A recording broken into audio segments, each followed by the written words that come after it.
It's story time. I'm going to tell you about Roberta Cowell, a pretty important figure within the world of motorsport, and her story is incredibly exceptional. So Roberta was born in 1918 in London, England, and she studied engineering at University College London in 1936. Pre-World War II. Now, she was really interested in the world of motorsport.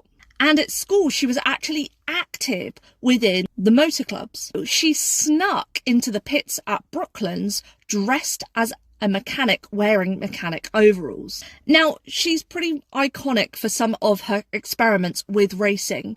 And in 1936, she won her class at Land's End Speed Trial driving a Riley.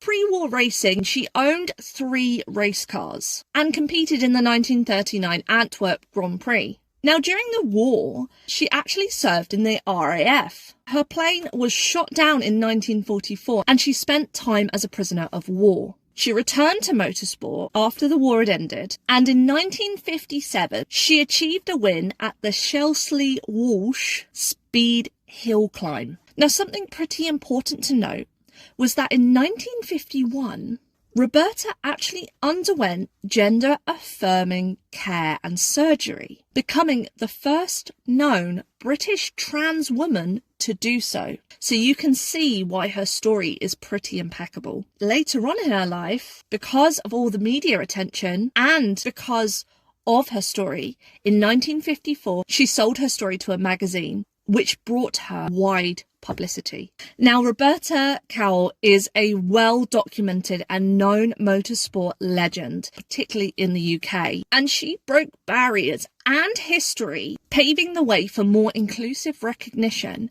particularly in the world of motorsport and beyond. And her story shows bravery, skill, and determination, not only from sneaking into the pits at Brooklands wearing mechanics overalls, but from her time in the RAF to her time then competing in motorsport racing. And Roberta's story really highlights some important messages and important narrative, particularly that translate to our society today. So let me know what you think of Roberta's story and who should I cover next?